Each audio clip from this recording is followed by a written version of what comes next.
What's up, guys? You're listening to the Wise Guys Podcast, episode 6. We're bringing you some NFL content today. I'm with my boy Johnny T and my boy B-Cap. Guys, big news today. Baker Mayfield gets shipped out of Cleveland. He's on his way to Carolina. We're going to talk about the AFC South and give you a little preview of that.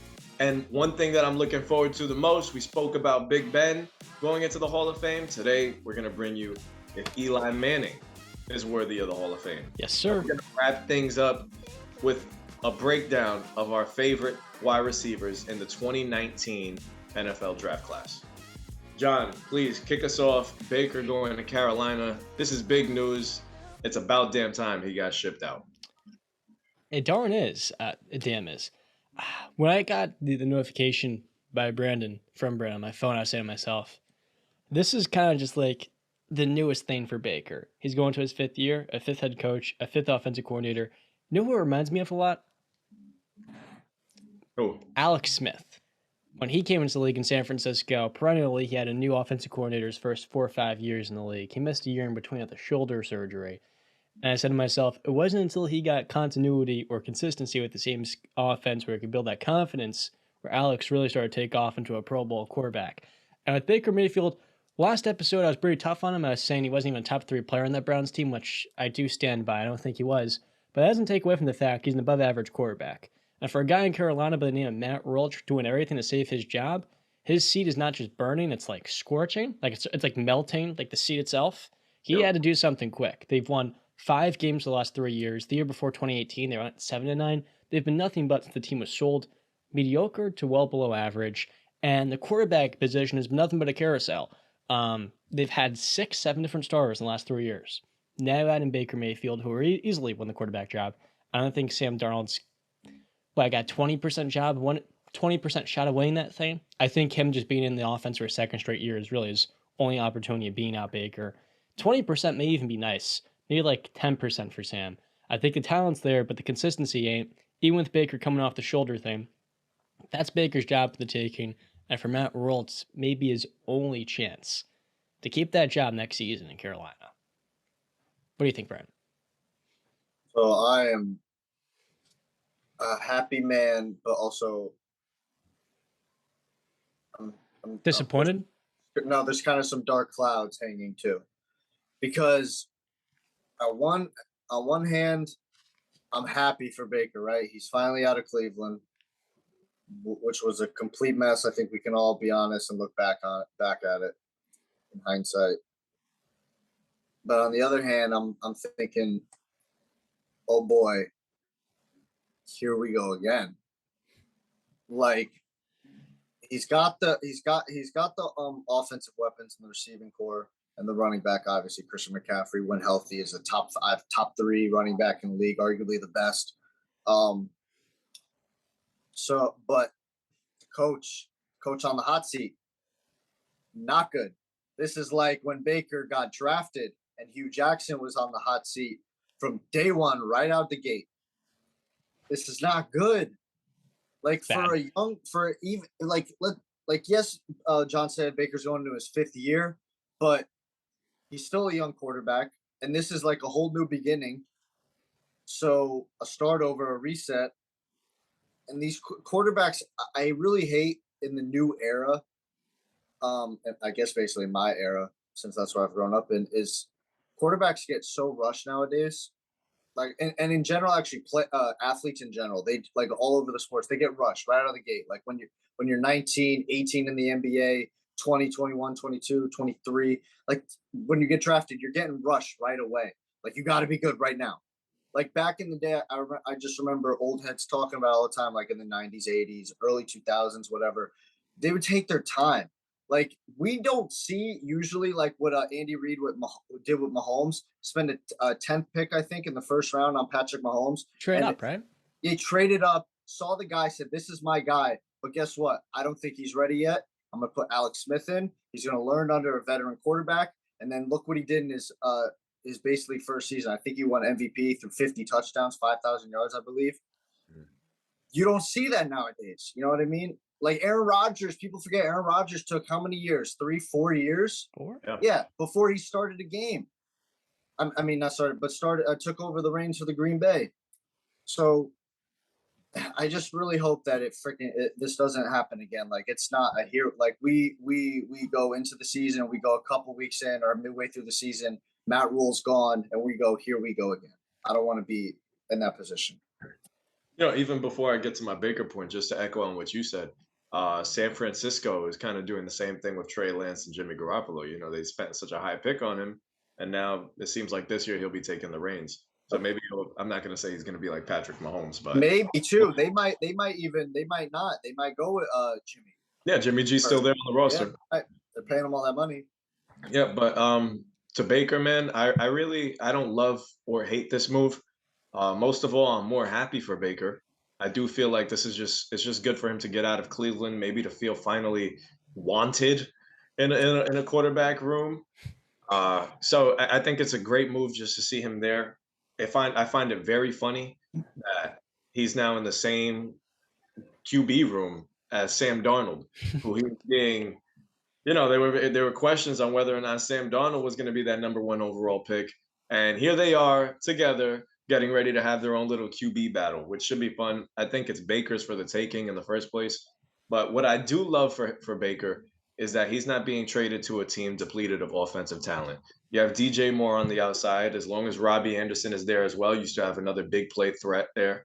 And then you have CMC in the backfield if he can stay healthy. And John even mentioned pre-show how they still have running back depth. So Terrace Marshall from LSU. Exactly. So they have tons of room to grow for him on the offensive side. Defense just needs a little bit more consistency. Offensive line needs to protect him. I mean, I'm not saying Carolina is going to win a Super Bowl, but if the stars align, maybe they can actually be in competition for a wild card spot.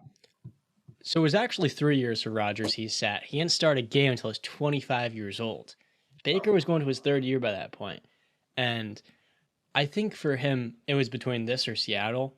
Last episode, we were talking about Miami, and I never thought that was in the cards. It didn't make any sense for him to come and be a de facto backup for Tua, just because he had already overcome a lot last year. Why would you then put all that pressure of Baker over his shoulder? Anyways, this is a terrible fit for him, because going from Kevin Stefanski to Matt Rule, but also Bob McAdoo as the offensive coordinator. So another new offense, 5th OC.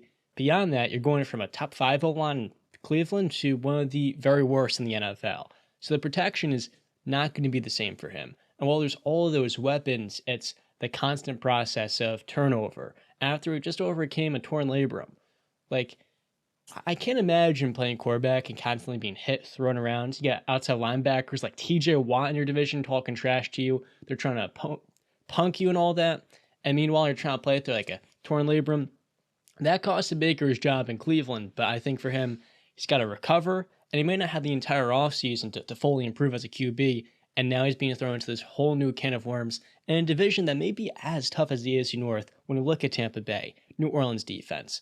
And then I think Atlanta, while they're not a playoff team, I think they can surprise people this year. I think with Arthur Smith, the job he did as last year went on, the Falcons can win 6 or 7 games. And I think this division doesn't have the AFC North, I think with the Steelers maybe being the 4th or the Ravens or the Browns, it's a better division. But the NFC South is tough. It's a really tough division. It's all right. I mean, you gave more the good points on those teams. I mean, you've got Tampa Bay. They're the ipso facto division champs. They're Super Bowl contenders. They got Tom Brady. They got that offense. They've got solid pieces on the defense. But as far as Atlanta, Matt Ryan's gone after that long tenure of over a decade playing there. Their quarterback, who's the quarterback that's going to start? Mariota. That okay. I'm expecting big things in Kyle Pitts, second best tight end for the 2021 NFL draft. They don't have Calvin Ridley because he's suspended for the year.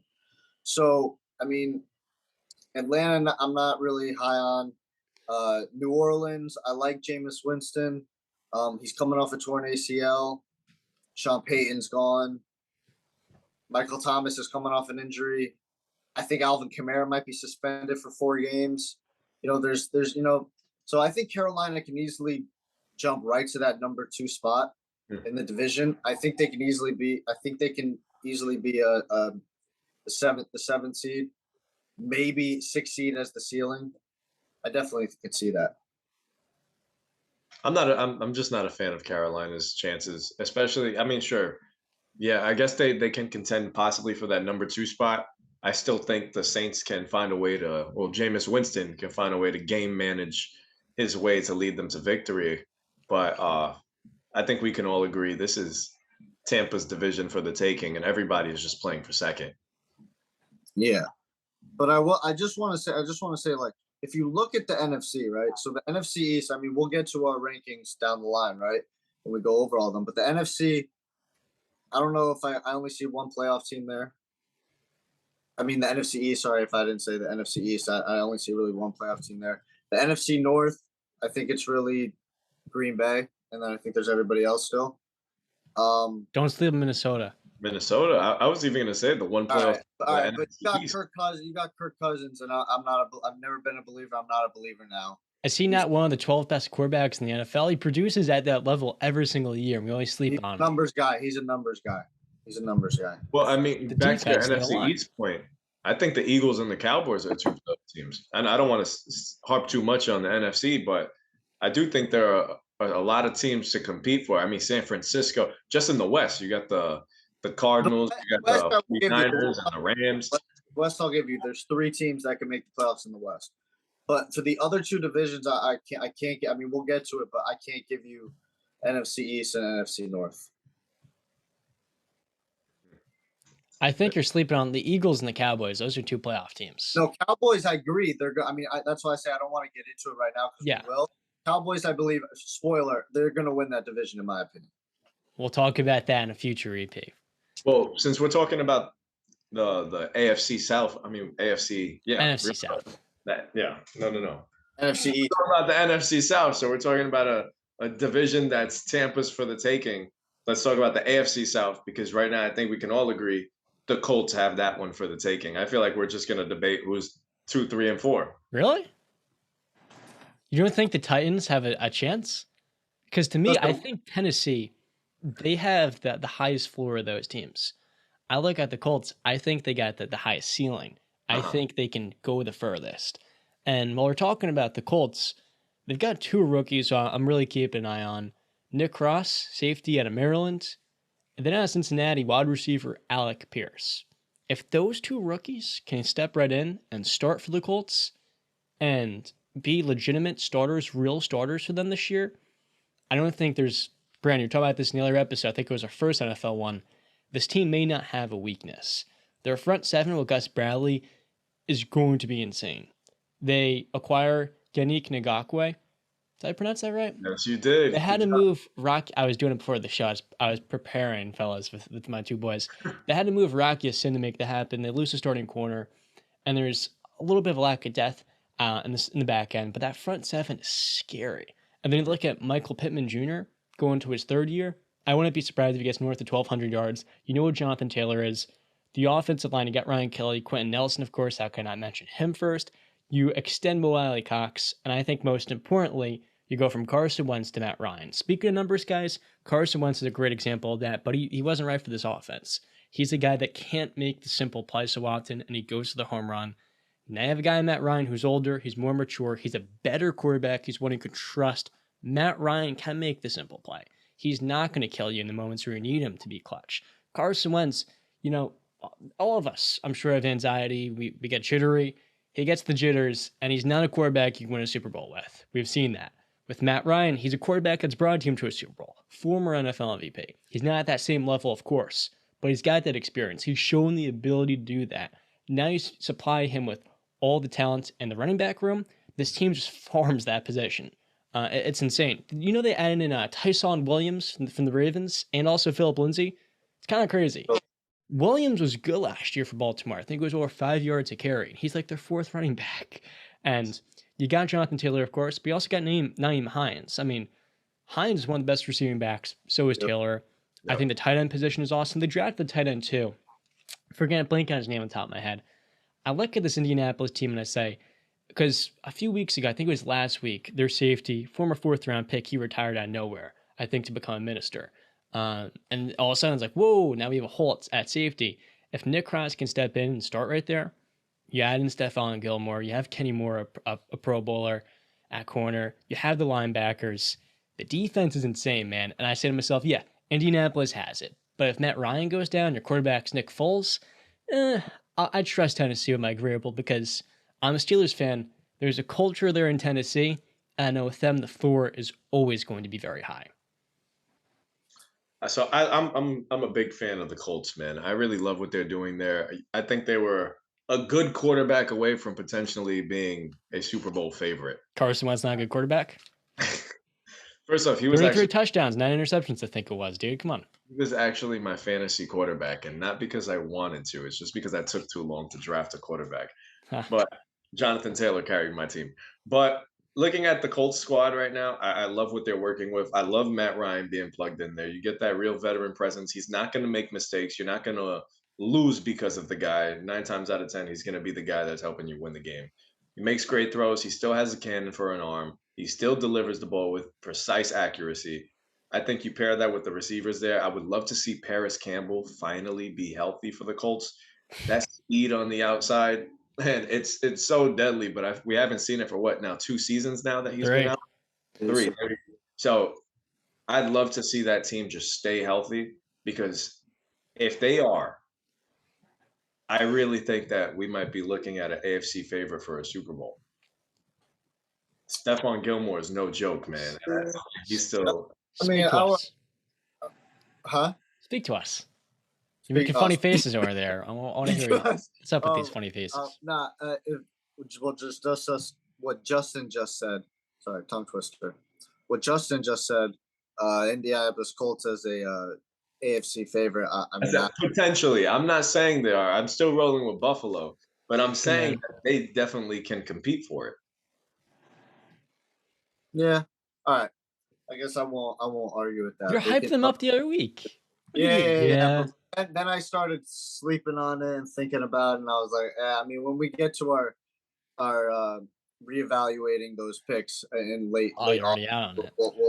I'll probably be making some changes, but the Colts, I definitely see winning this division. For all the points you guys just made. I mean, I think the only thing you guys probably didn't really touch on is, I mean, the O-line is outstanding in Indianapolis. I mean, you got Quentin Nelson, probably the best offensive lineman, arguably the best offensive lineman in the game. You got Ryan Allen at center. Kelly. Right. Other generic last name. You said Allen. You said Allen. They're all generic last names. You're thinking about the punter. Yeah. Brian Kelly, who made a second-team All-Pro. So yeah, the O-line there is really good. Tennessee, I see coming in second. I think they've taken a step back. I think. Have they? I do. I mean, I think honestly, I think Ryan Tannehill showed you guys what he truly is last year. That year before run was fluky. He's not that guy. He did a sleight of hand. He's not that guy. So I just don't see it in Tennessee. I see the Colts coming out, making the playoffs. I don't really know. I don't think Tennessee is going to make the playoffs. Really? Jacksonville is still a couple years away, even though I really liked. Let's stick on the Titans real quick. They had a lot of turnover this offseason. The biggest thing, I said really? Kind of like, really? That almost as if, like, they definitely did take a step back. My reaction there is a little bit like, they were the first seed last year, 11 wins, 12? I look at this team and I say, you lose A.J. Brown and you can't replace him. Second best receiver they've ever had. George, I think people are saying on Twitter, that A.J. was saying, I wasn't checking, that he was the best receiver in the franchise history. George Mason clears the longevity he had. I think it was 6 years, like 4 1,000-yard seasons.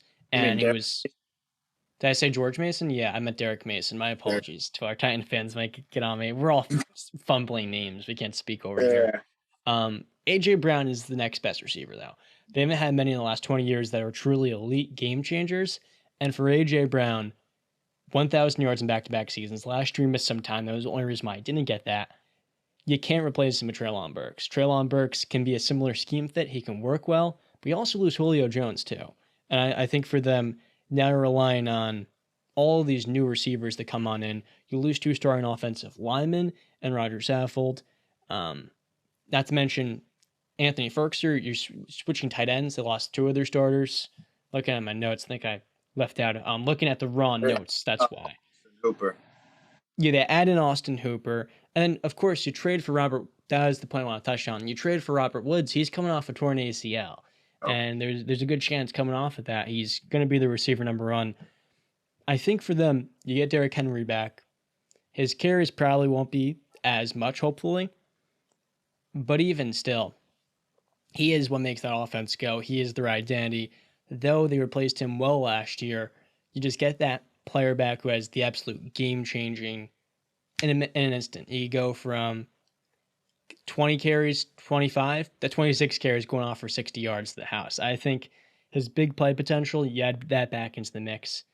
That is the X factor for Tennessee that they were missing in points of last year. They didn't quite have that. So getting that back during the season, I was talking about Mike Vrabel before. When it comes to culture and just being able to get the most out of his players through injuries, this team can weather the storm better than most teams in the league. And that's why, to me, I think there's no chance they have a losing record. They know what works. They have the identity or the blueprint more specifically. And for as long as they stick to that with Henry, Ryan Tannehill, he's limited and you probably can't win a Super Bowl with him. But he's more than enough to get you to the playoffs. He's done it for 4 years now in his career.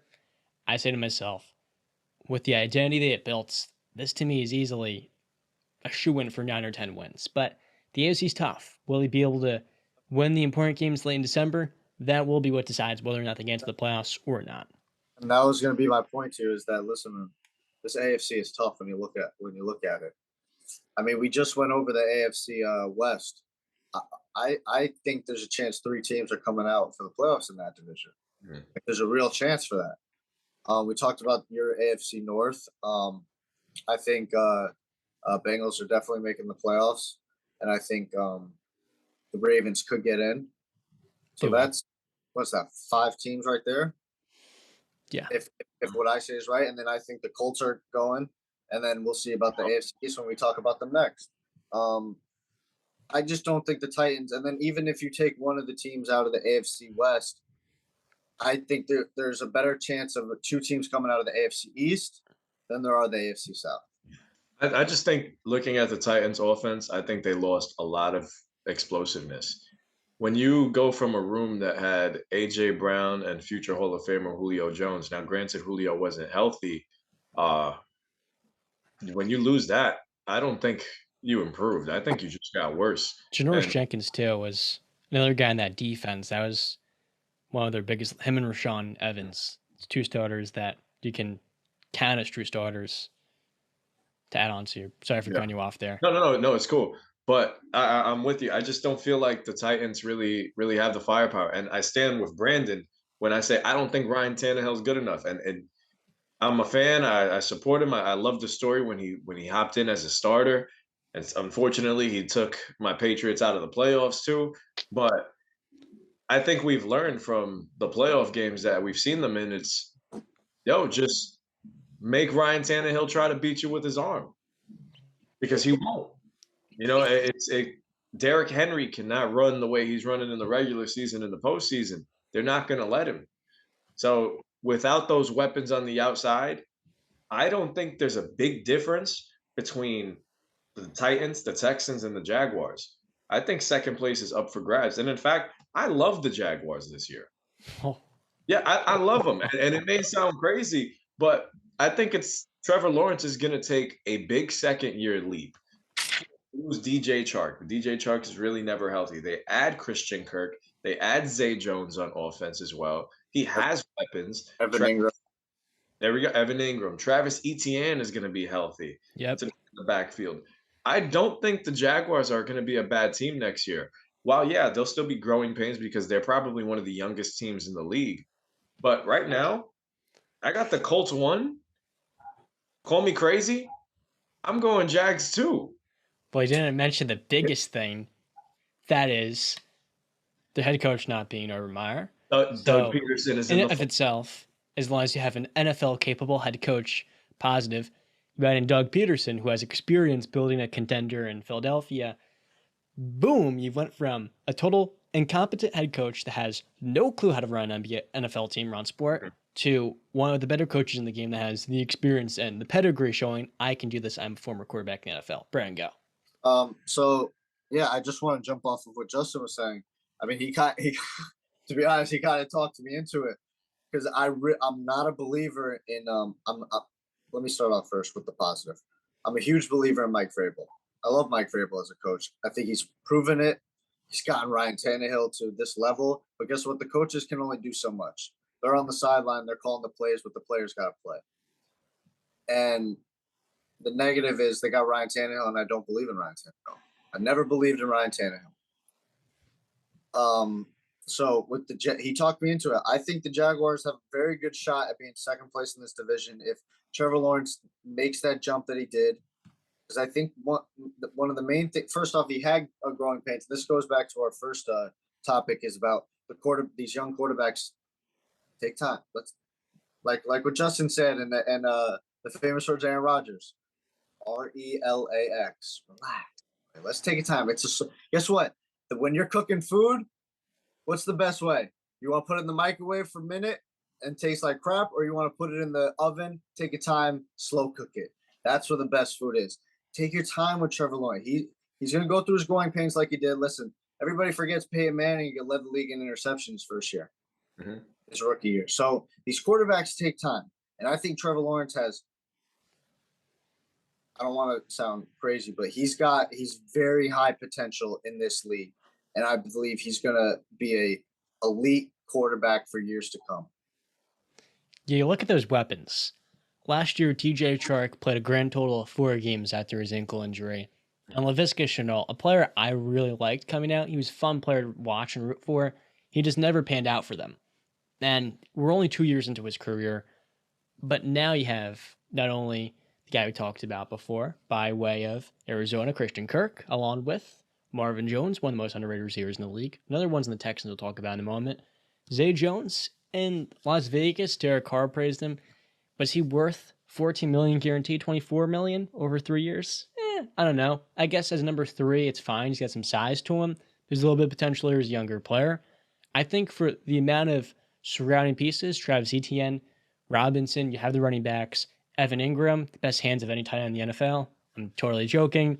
I like to meme on him because he should have never been a Pro Bowler a few years ago. There's talent there surrounding him. And I think for Jacksonville, you're still recovering. I think as fun as it is to say all this and, it's all sunshine and rainbows with Trevor Lawrence going to his second year, this franchise is still rehabbing from the damage that was done by Urban Meyer. And that's why I think there's no way, as much upside as this team has, you can say Mike Vrabel, who for years has consistently done the same thing in Tennessee, just won a Coach of the Year, he's going to have a worse record than the team. And Jacksonville is a brand new offensive coordinator. Bevel, I can't speak. It's 9:15. You will look 9:49, totally off. When you look at the offense last year and the way it was run, this year it can be better. Definitely can have a much better offensive coordinator. But the issue is you're constantly changing the staff and you're trying to find your identity. You're trying to build it. And I think for Jacksonville, it's going to take more than a year. I think the breakout season is 2024, maybe 2023. But I think it's a little bit premature. When you have all of these players still learning, it's a young team. You just had the first overall pick in Trayvon Walker. Yep. I think way too many people hate on that pick. I thought it was absolutely ridiculous. You guys want to touch on it? Yeah, John. So I just want to you set me up perfectly because I wanted to talk about these young players and who they've got on Jacksonville. You said Trayvon Walker. They've got him listed as a linebacker, number 1 overall pick out of Georgia.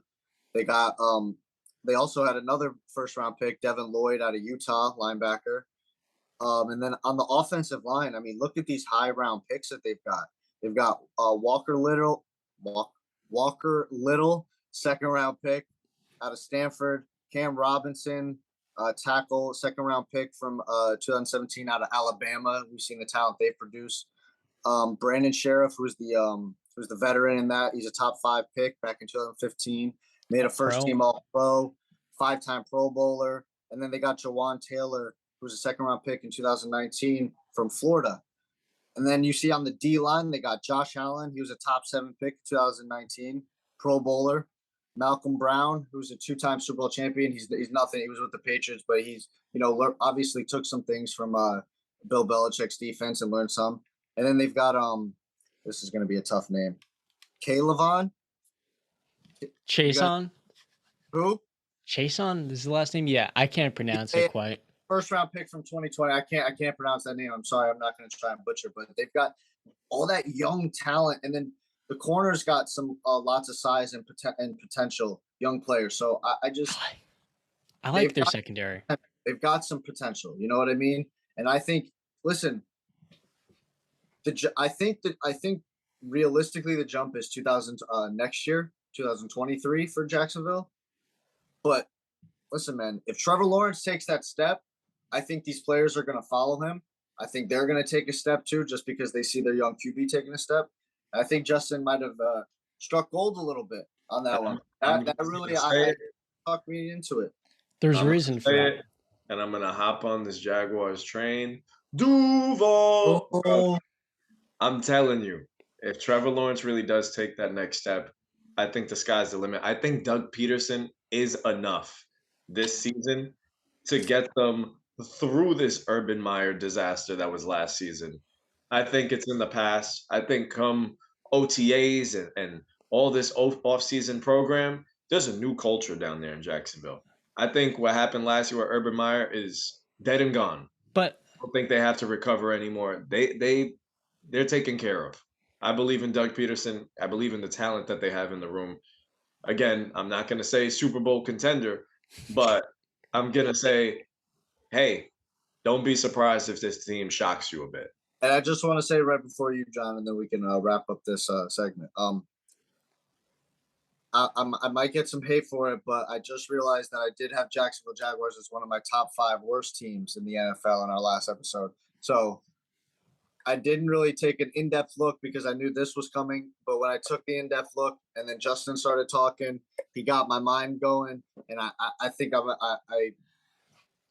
listen, they've got a shot, and I might have to change my mind and I admit I was wrong, possibly. I love this team's secondary. Brandon Darius Williams from the Rams, Super Bowl champion that has been a true starter. You have Griffin.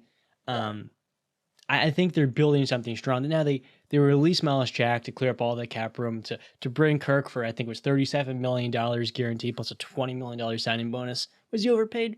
Sure. But I mean, you're Jacksonville. You have to pay a little bit more for these guys, even though in theory, kind of like Orlando in the NBA, you shouldn't have to. You're in Florida. You're in a great metropolis.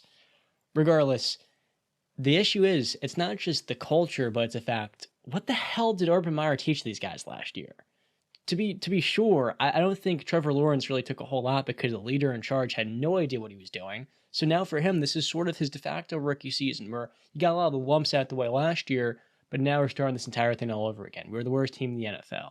The wins we did have, it was just all around a poor season. You didn't learn much. And you're adding all these top picks. I think Trayvon Walker is going to be, can I develop him? We'll see.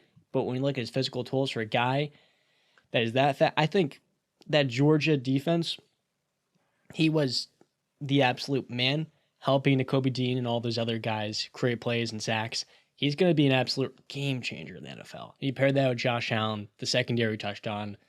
The defense, that is being built up too, which is what makes this team so unique. It's not just the offensive side of the ball. Sure, Christian Kirk's probably not a receiver number 1, but you look at both sides, you can see it all coming together. But I think for them, it's a learning experience. And this for them will be another year of losing, learning, and in 2024, maybe 2023, they have a positive record. That is where we'll really start to see Jacksonville turn into a winning program. It's going to take some time.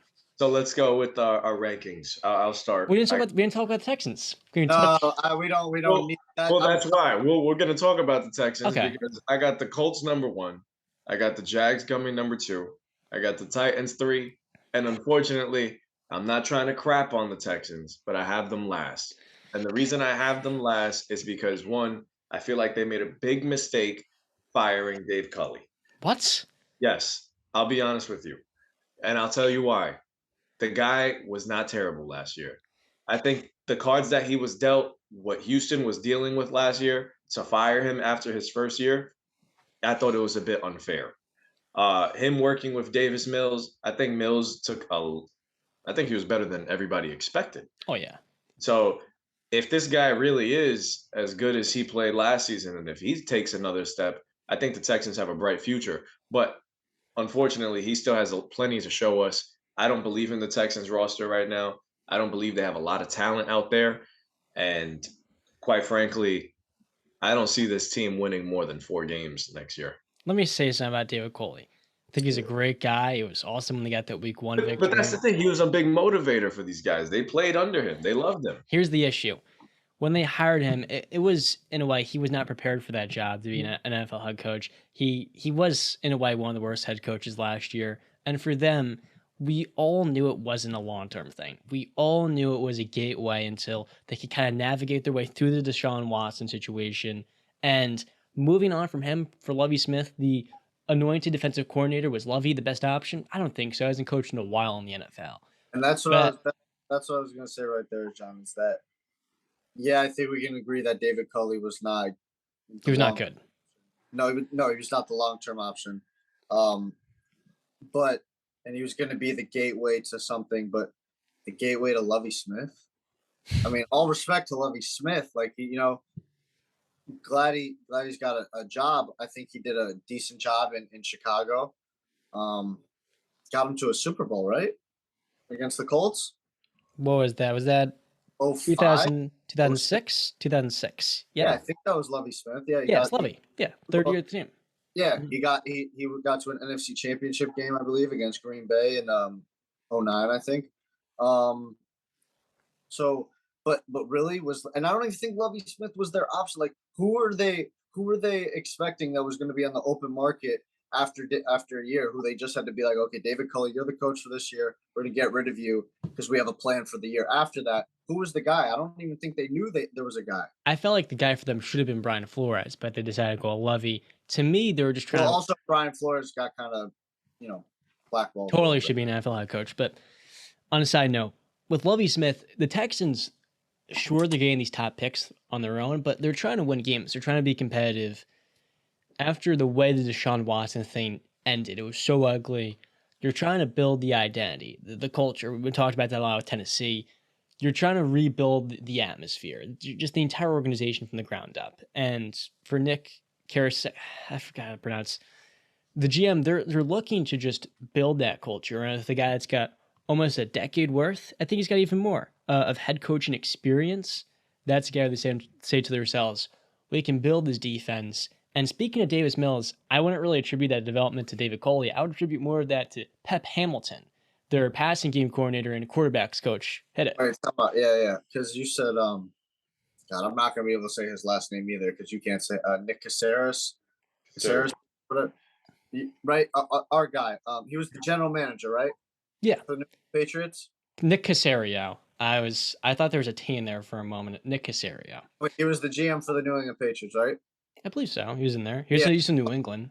Okay, so but he wasn't really the GM for the New England. Yeah, he had many roles. He wasn't. Yeah. He was the title, and he was the face for the franchise. Bill Belichick was making all those moves. So, I mean, and we've seen people come from Bill Belichick's tree, and they haven't really had success at all. I mean, so. But that's for head coaches. I think that's an unfair thing to do. You did that with Alabama quarterbacks last year, and look what Mac Jones did. I don't like how you do that. I'm not a fan. I do agree with the coaches, sure. But I think it's a little bit wrong just to say, oh, you're from New England, you're new here.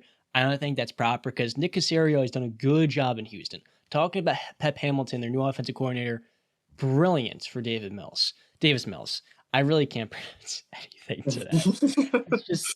It's all right, I'm struggling.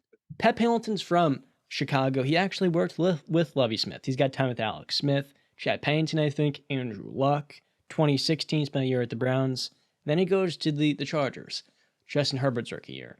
And now this year, in 2021, we saw last year, the work he did with Davis Mills, to start the year wasn't great. He did outplay Mac Jones in that 1 week where they almost beat New England. But over the year, I mean, Davis Mills and Mac, they were the two good rookie quarterbacks. The rest were not good.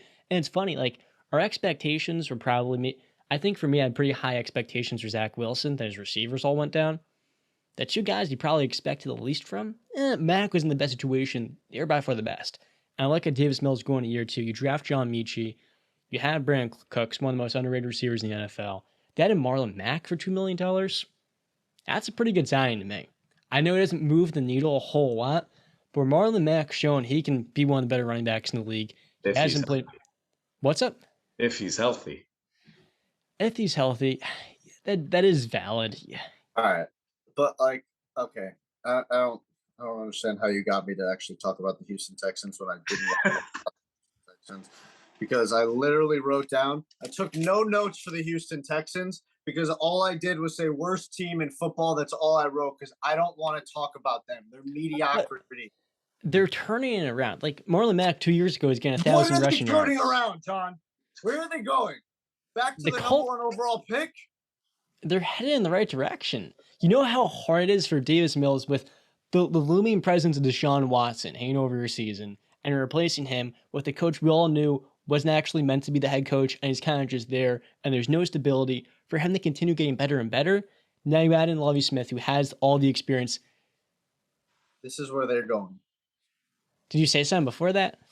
No, I said they're not. They're going nowhere. They're not going nowhere. They have their quarterback. They're building the offensive line. I thought Kenyon Green at Texas A&M, the hometown kid, I thought that was an awesome pick. I'm a big fan of Derek Stingley. I think he's one of the most talented players. Where do you have them ranked right now in the division? I had them above Jacksonville, my friend. What? I have this Houston team. Yeah, I don't think they win less than 4 games. I'm expecting them to win upwards to 6 or maybe even 7. And with Jacksonville, I'm expecting them to win 3 or 4, maybe to 5. This guy's smoking something. You're smoking something. I think with the Texans, the defense is going to continue getting better and better. Like I said before, I think Derek Stingley, I think he's going to have a big-time year. May take him some time, along with John Mechie. They're both coming off of injuries.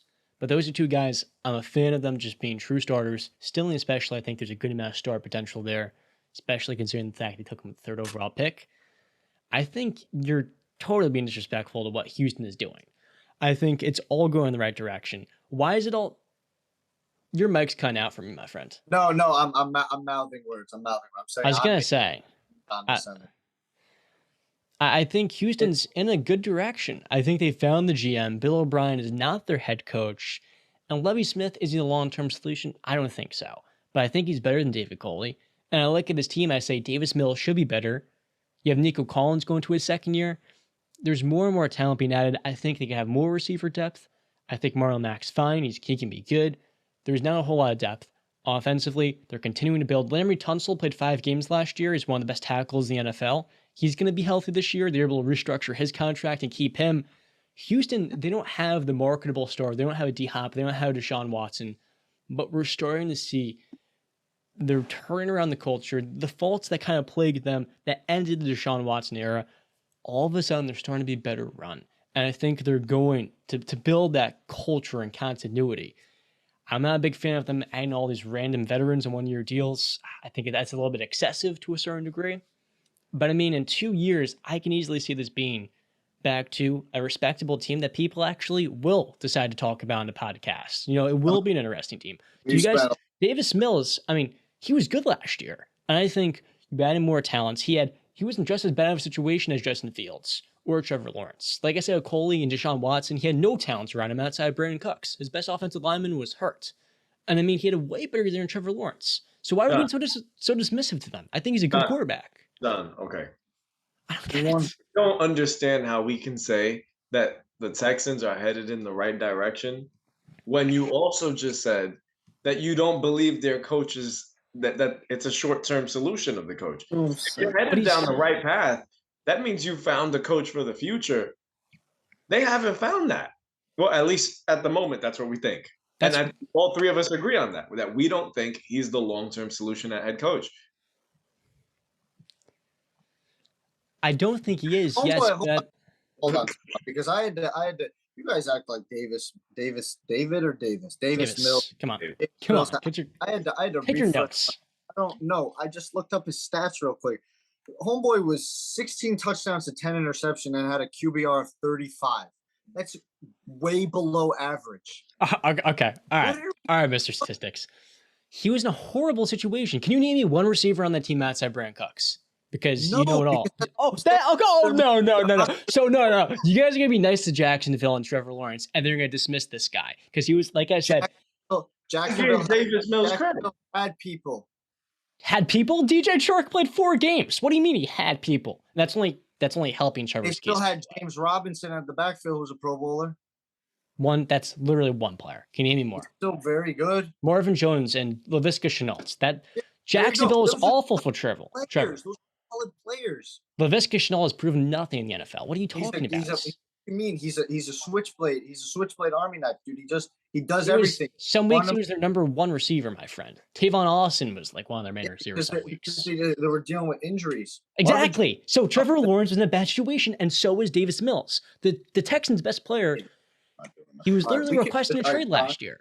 John, we can get at this at another point in time, because I promise you, Davis Mills will never be mentioned on the same pedestal as Trevor Lawrence. I promise you. I'm not saying that. I'm just saying you compare him to Justin Fields and Zach Wilson. All those guys are in terrible situations. All I'm saying is you love to talk about Jacksonville and how they're going to be the second best team in the division this year.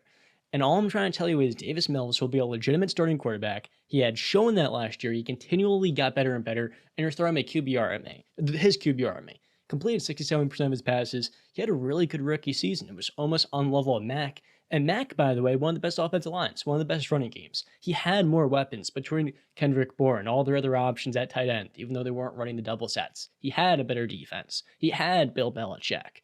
And still, Davis Mills impressed everybody that actually watching Houston. Numbers will say one thing. If you haven't watched him play and you haven't seen the talents around him, you're going to come, if you actually do watch, you're going to come around with a different takeaway. That is, this guy may be their franchise quarterback. To me, he actually will be if they continue to support him. I thought John Mechie out of Alabama was a good pick. They're adding more talent. The defense is getting better. They're going to have Cleveland's picks. Bro, they have the Browns pick in 2023, 2024. They have a 3rd round pick. They have 4th round picks coming. They have their own, which are not going to be later in the draft. They have a lot of picks coming in. The Deshaun Watson trade, they definitely, what if Watson only plays like 4 of the 6 games this year? That Browns pick is likely going to be in the top 15, and they're at their own in the top 15. That right there helps you get one of the best receivers in the class, maybe one of the best offensive tackles.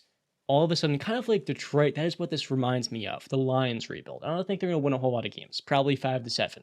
But things are starting to turn around. Is Lovie Smith a long-term solution? No, but I think he brings some stability now. This team is trying to win games. I think we're spending way too much time on Houston. Because you're dismissing a good young quarterback and a team that has upside to grow into a respectable organization. How am I dismissing them when I believe all 3 of us had them in our bottom 5 teams in the NFL this year? I did not. I highly doubt I did. I think I had the Jets and the Falcons. Well, you probably had them number 6, 7. No, I had the Jets and the Falcons at 6 and 7. Yeah. Okay. Let's let Justin, please. Let's get off this out because I don't want to talk about the Houston. I just find it absolutely. He can be your pet project. Davis Mills can be your pet project, and we'll see.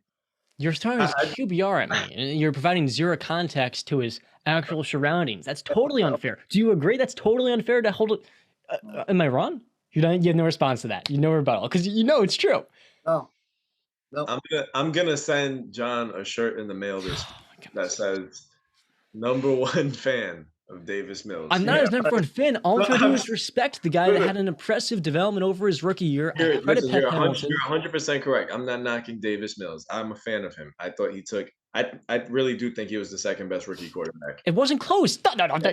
You really think? Right. It was between Zach Wilson, who completed like 55% of his passes, if we're going to throw the numbers around, Justin Fields, who was disastrous, Trevor Lawrence, who was a nightmare, and Trey Lance, who apparently the 49ers don't like, even though I think it's a smoke screen to try to, make teams think they want to keep Jimmy G, regardless.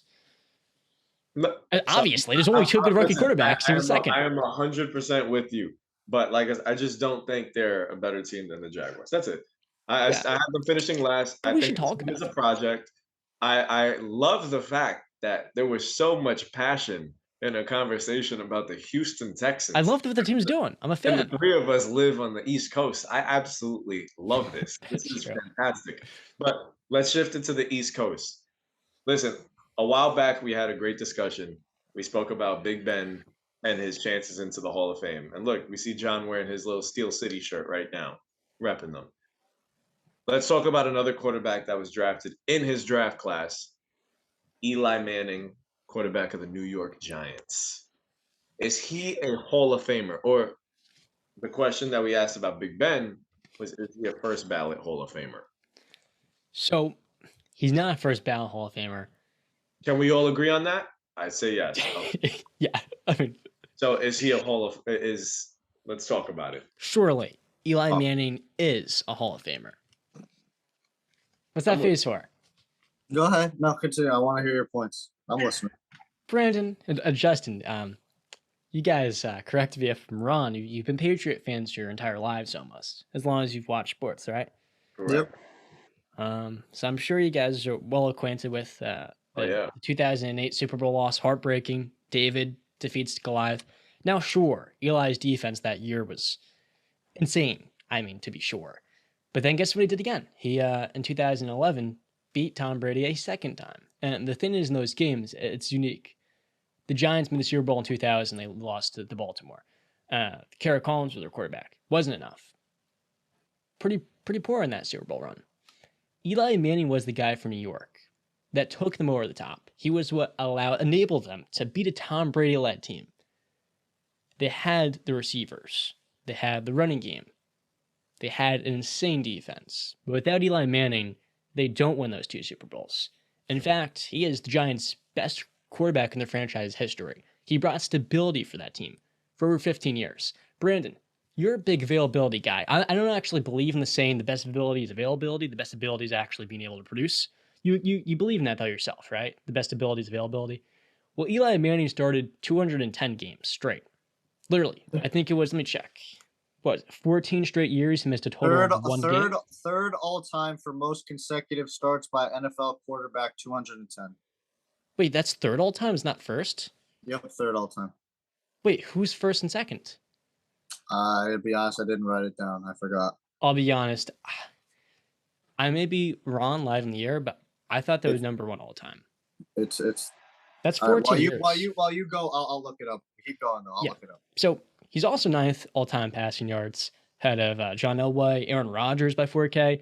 But when it comes to Mr. Dependable specifically, one of the toughest guys in the NFL, the quarterback of the New York Football Giants that won 2 Super Bowl MVPs. Only 4 other guys have done that. Brady has done it 5 times. Yes, it's Tom friggin' Brady. Montana's done it 3 times, and then Bradshaw and Bart Starr won it twice. And Brandon, correct me if I'm wrong. You think Kurt Warner's a Hall of Famer too, right? Yeah. And the guy that eventually helped Eli become a starter. When you compare longevity, I think longevity matters in this discussion. A guy like Kurt Warner only played in the NFL as a true high-end starter for 6 years. That's all we got, 6-7 years. Eli, he was consistently that same guy from New York for 14 to 15. And you look at what he was able to produce. 4 of the greatest plays in Giants history. The throw to Tyree in the Super Bowl. The throw to Manningham. Manning to Manningham. You got the throw to OBJ. And of course, the game-winning dagger. Send your impossible to defeat New England Patriots home in Super Bowl 42. He's produced the greatest plays. And when you look for a franchise quarterback, that is what Eli Manning was for well over a decade. That is why Eli Manning, to me, is a clear-cut Hall of Fame player. You know what drives me crazy? So I'm with you. Eli Manning is a Hall of Famer. But I have family members that are Jets fans. Okay? Big-time Jets fans. And I've heard tons of Eli Manning hate. And my question to fans of teams that haven't won Super Bowls or have struggled to find their quarterback, if you don't think Eli Manning is a Hall of Famer, you're crazy. Because would you have taken him on those Cleveland Brown teams that didn't win a game? Would the Jets take Eli Manning any one of those years when they were missing the playoffs? Yes, of course. Why? Because you couldn't find a damn quarterback. Eli Manning was there. Eli Manning was present. His record is not indicative of his performance at all. He was a gamer, and whenever he had his offense, I'd say I like to get the years right. I always say I think it's 06 to about 2011 and 2012 when he had a solid core out there that was healthy. Never Eli had that. performed. Yeah, and he never had that consistently. But from that time period, he had a solid team. And I felt like through that time, Eli showed, if he's healthy, if other people are healthy on the outside, this man's gonna ball, and nobody's gonna stop him. Sure, he made his interception mistakes, and he's up there with some of the worst interceptions I've seen in my life. But as a Patriot fan that has been crushed by this guy, literally, I remember the 2011 Super Bowl crying in my family's home because of this guy. Eli's made the throws when he needed to in the biggest moments. He's one of the greatest postseason quarterbacks that we have ever seen. And I don't think that's gassed up. I think we just got to give credit where credit's due. No hyperbole. So I just look at it, and I look at his draft class. I look at Ben. I say Ben's a Hall of Famer. Eli has the 2 greatest Super Bowls possibly of all time. He's a Hall of Fame quarterback. I don't really think it's fair to even debate it. If he doesn't get in the Hall of Fame, it'd be a disgrace. You ready there, dude? Thinking bad the entire time. I'm done. I'm ready for this because I know you don't think anybody is the Hall of Famer. So okay, I just don't want the damn Hall of Fame to get watered down. And listen, man. Okay, you guys made your point. Yeah, two-time Super Bowl champion, 2-time Super Bowl MVP, 4-time Pro Bowler. Out of 16 years in the NFL, he only made the Pro Bowl 4 times. That's a little conspicuous. And I will give you John. He is the best quarterback ever played for the New York Giants. I mean, that's not saying a lot, but I'll give it to you. Okay, so if we just look at, because again, I think you guys aren't looking at the whole picture when it comes to these players, and because we got to look at their entire career. We got to look at it objectively. We got to look at what they did. So like what awards they won, accomplishments. We got to look at their statistics because statistics are a record of history. That is what happened on the field. Yes, it doesn't tell the whole story. I understand that, John, but they are records of events that happened. These are the numbers you put up. Okay. And you got to look at what they did winning wise, especially with quarterbacks as we're talking NFL. So the awards I gave you, that's where it ends. Okay. Stats wise, a 60% completion percentage for his career average, not good. Brady's only 64%. All right, but that's a lot when you consider it. 60% is not that good. 64%. Greatest of all time, only 3%, 3.9% higher for the GOAT. Yeah, but okay, so you're just looking at the completion percentage, but you really want to get, John, do you really want to get into that debate? No. Don't do that. Don't mention Eli Manning and Tom Brady in the same sentence. Oh, wait, hold up. In those games, Eli actually played at the level of Tom Brady. Let's not get caught up in those games versus New England. Do we really want to get into those? The three he played in his career: 2 interceptions against New England, 8 touchdowns, 70 passing yards. Quarterback rating of 97. Can I like that? I think that's pretty good. If I say so myself. So we really want to get into what happened in those Super Bowls because I know Justin watched them.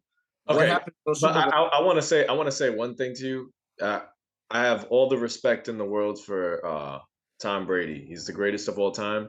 But saying that they don't belong in the same sentence when Eli has beat us twice in a Super Bowl is very Justin, who really beat us in that Super Bowl? What happened? Do we forget? Are we forgetting? Yeah, a couple miracles. You're right. No, not the miracles. I'm talking about what really won the Giants that game.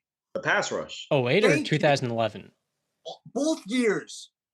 All they had to do was rush 4 to get pressure on Tom Brady. Less so in 2011. 2008, it was a monster. That's not true at all. Dude, they still had Justin Tuck. They had JPP. They had who was having a career year that year. They had Osi Umenyiora still, Chris Canty in the middle, and a young Linval Joseph in 2011. That's a stout. Michael Strahan in 2008 specifically. Yeah, Michael. Yeah, and then in 2007, 2008, they had Fred Robbins, Michael Strahan, Osi Umenyiora, and Justin Tuck. Like when you only need 4 to get to the quarterback, that leaves the other let me do my math real quick. Terrible at math. 7 other players to do what they need to do and not worry about it. You don't have to blitz. You know how much easier it makes on the back end when they don't have to blitz and they can get into the set in their coverage. Like, come on, stop forgetting what really happened in that Super Bowl. Okay, Eli Manning threw an interception to Asante Samuel in 2008 that should have ended the game. And then he makes a miracle play where there was go back and look at it. There was a holding on that rollout play that he had, okay? Brandon, stop. If we're going to do this with Tom Brady, remember in 2018, Patrick Mahomes' first year, where D Ford went off sides, an interception that would have sent the Patriots home and would have sent the Chiefs to the Super Bowl, and the Chiefs and the Patriots would not have won the Super Bowl that year. Because if you want to do that, we can do that for other parts of Tom Brady's career as well. I got you though. I'm not making that argument. I was just saying that. I'm just saying that as well. If we're going to do that, if we're going to hold every quarterback to that standard, we can do it with all of them. No. Because if you're telling me, the greatest quarterback of all time, one of the smartest quarterbacks to ever play the game, didn't know that D Ford lined up offsides and didn't know that was a free play. You're telling me he didn't know that? I believe D Ford jumped offsides. But you don't think Tom Brady knew that when it happened? You don't think he jumped offsides? He wasn't lined up offsides. I understand that, but you don't think he knew that happened?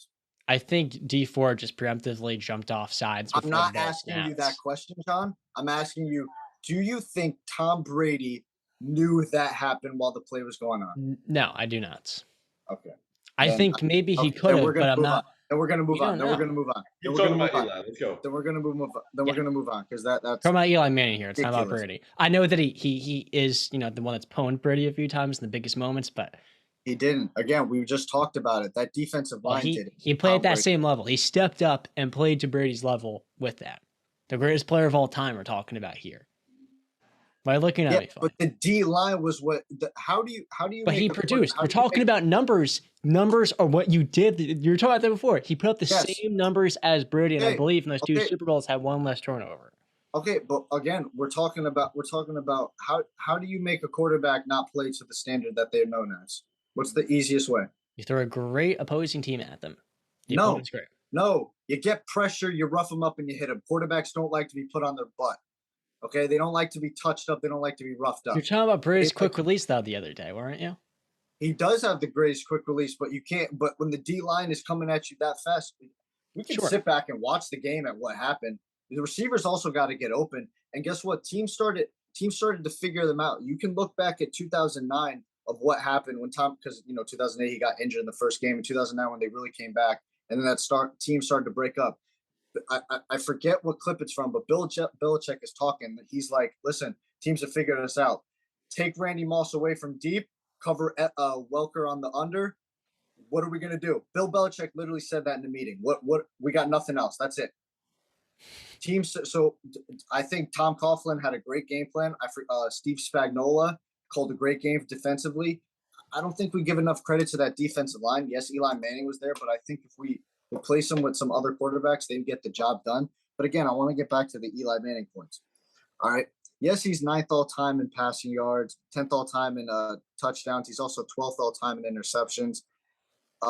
He's got an 84.1 passer rating, which is 54th all-time, behind guys like Joe Flacco, Cam Newton, Jay Cutler, and Sam Bradford, to name a few. Led the league in interceptions 3 different times.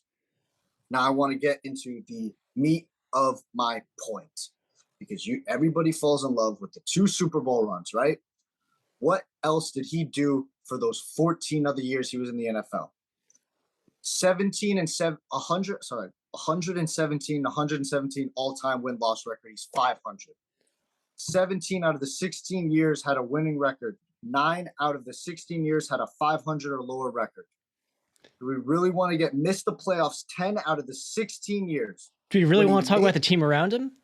Hold on. That's what I'm waiting for you to acknowledge that. Like, if we can get into the roster that was around him for some of those years. I mean, look at his last season with the Giants. Well, he had Saquon Barkley, Justin. Career. I can't. I mean, this is his entire career. I'm looking at it. I'm looking at his entire career of what he did. Let me ask you this, guys. Then, I know it's long ago, but in that Super Bowl 2011, did the New England Patriots deserve to be in that Super Bowl with the team around them? The answer is no. No, they didn't. In 2011? Yeah, because that's the year Julian Edelman was playing defensive back. That's how badly injured and bad our defensive backfield was then. Yeah, I know that. I was going to say, I think that might be one of the years that the Patriots were a shoo-in because No, if, no.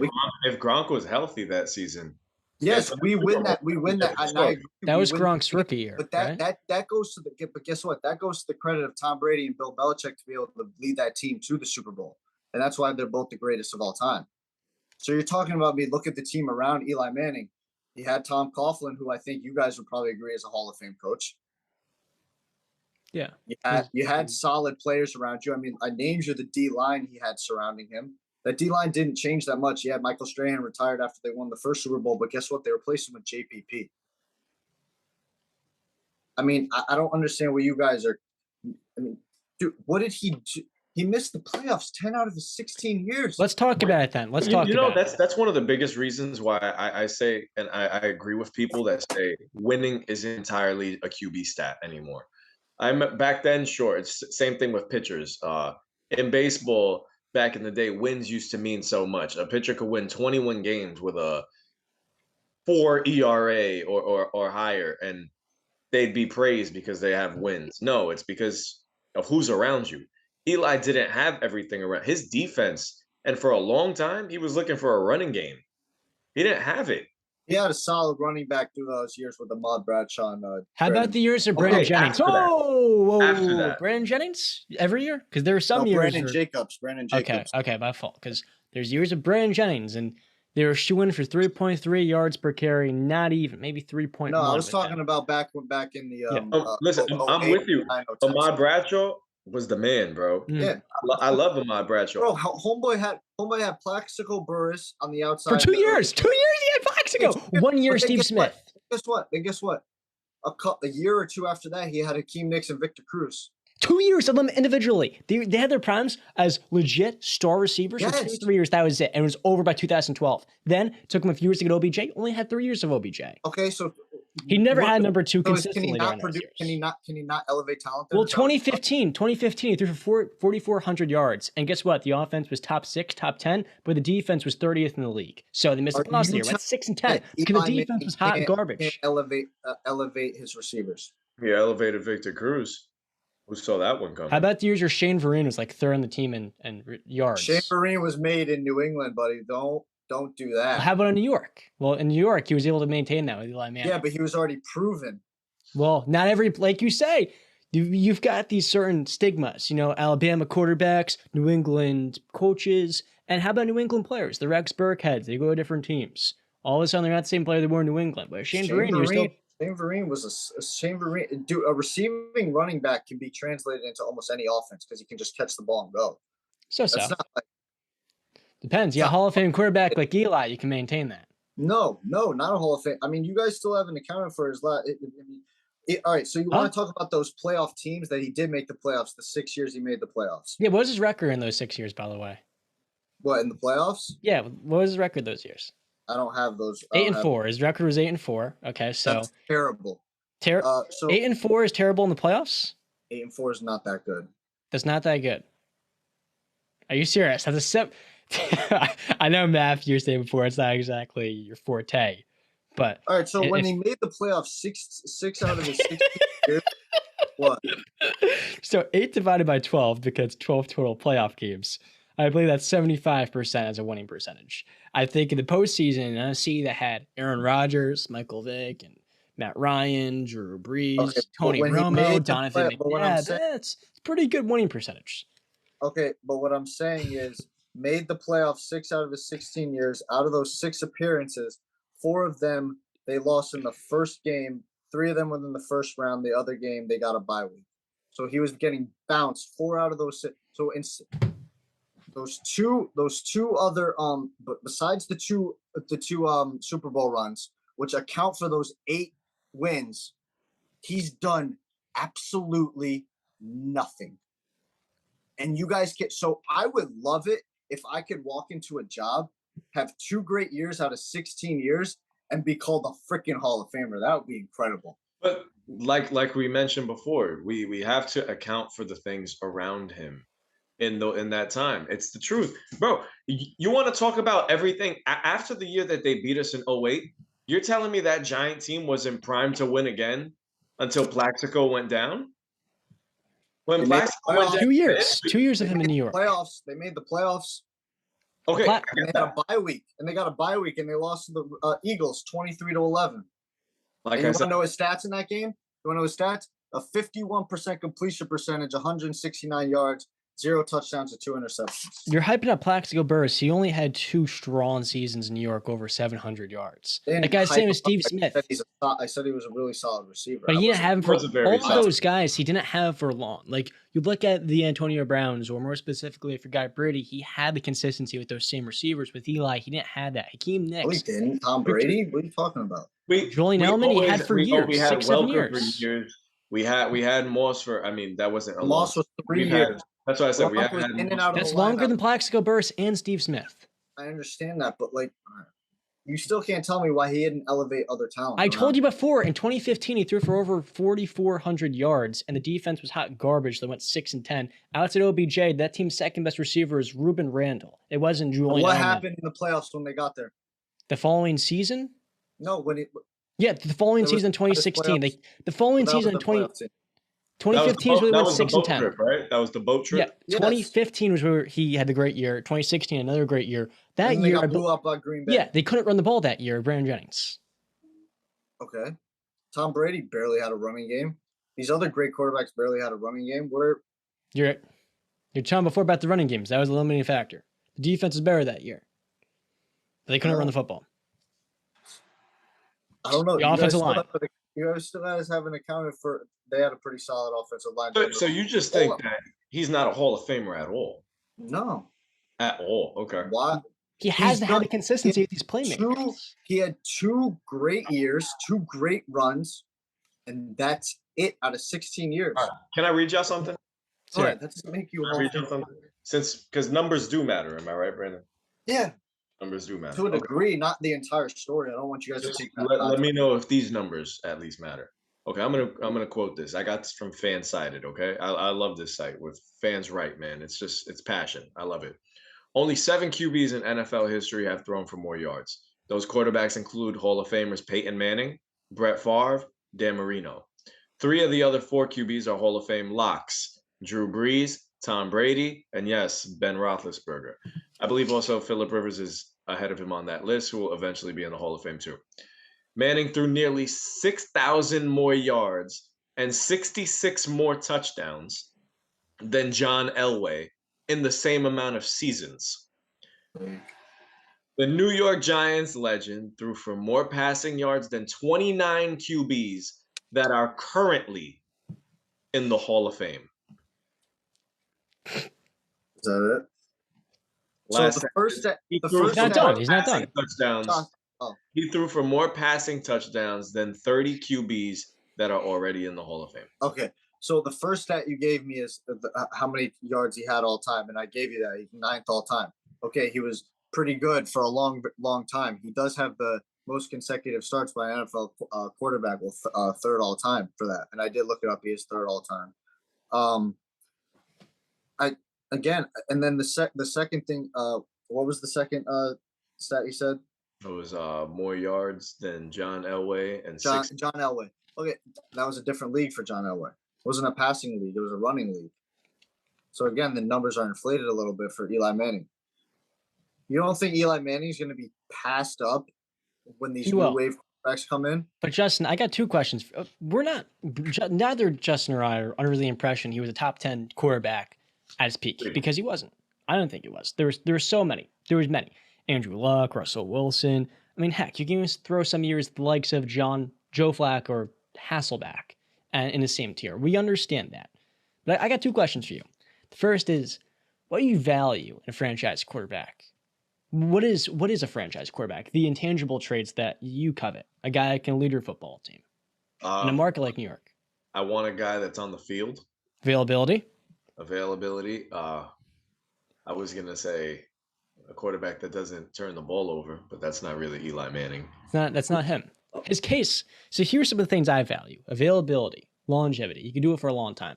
Remember the Super Bowl of Kerry Collins I talked about before? Threw 4 interceptions against that Baltimore team. That Giant team made the Super Bowl, Tiki Barber and those boys. And guess what? Quarterback that year was nowhere near up to the level of Kanye.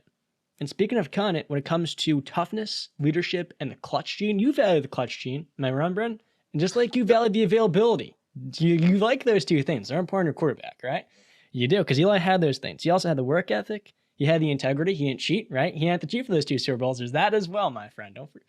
Why are you looking at me funny? Don't do that. Don't. He didn't have to cheat for those Super Bowls, my friend. He didn't have to. He had the I loyalty. like Unlike that. Brady, he We only didn't played either. for We didn't cheat either. 1 team. Oh, okay.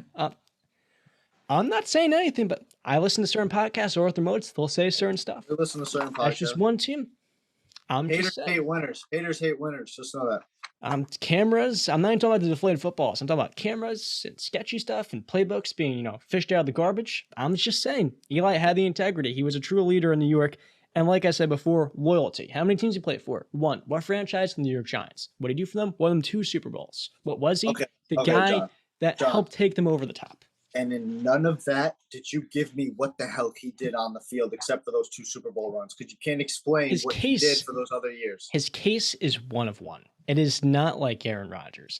Just because you're a Hall of Fame quarterback doesn't mean you have to follow the same criteria of Joe of Montana, all those other folks. You can get the points through other factors. It doesn't all have to be the production, because you can have limited production and still make the Super Bowl. You have the success on the biggest stage. You have the longevity. You were, for one, a quarterback that played 15, 16 years in New York. That matters more than if you played in Cleveland or, let's say, Cincinnati. And he missed the playoffs 10 times. I was telling you, a lot of those years, the team stunk. It wasn't because of just Eli. The team around him wasn't well built. And his flashed years, this is the guy who had the humility. And he couldn't even make a wild card. Well, to be sure, his division those years was also not easy either. Every single year that those NFC East always were tough. They're never easy, but that's not the main point here. When you look at just the totality of Eli Manning's career, you never mentioned Walter Payton Man of the Year. He had the humility to not only go on game-winning Super Bowl drives against the most indestructible team, but also at the same time being benched for Geno Smith when he had 210 straight starts. Just took it on the chin. He had all of those traits. He was a true leader. That stuff does matter. It doesn't hold no weight, because when we're talking about the Pro Football Hall of Fame, you're looking for pros, true football players. Talk about the word gamer before. Eli Manning was that, my friend. He has all those intangible traits. Yes, he does have all those traits. His case is one of one. His case is not going to be in production. It's not like I said before, the Aaron Rodgers, the Big Bens. It's different and it's unique. No quarterback has done what he's done. So then we just throw stats and accomplishments out the door, then, right? For the Hall of Fame. Well, Are we throwing longevity out the window? Made him Hall of Fame worthy. So technically, it's not. Let's open the gates and let anybody in. But what about longevity? What about the 30 and 29 quarterbacks that he has more yards and more touchdowns than? I just told you that excelled in the NFL that he was in. He played for all around him. He raised his level in the playoffs. He wasn't a Carson Wentz or done that before. Two times. That's it. The other 4 times he didn't do nothing. That's when it matters. Aaron Rodgers did it once. Correct me if I'm wrong. He's also beat Aaron Rodgers to go to a Super Bowl. Correct. He did beat Aaron Rodgers, but then Aaron Rodgers beat him in the playoffs too. Yeah, I'd say the Giants beat themselves that day. That's where I always say, man, this winning isn't entirely a QB step.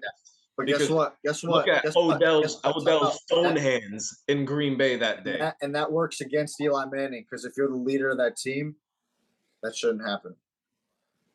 But it does happen.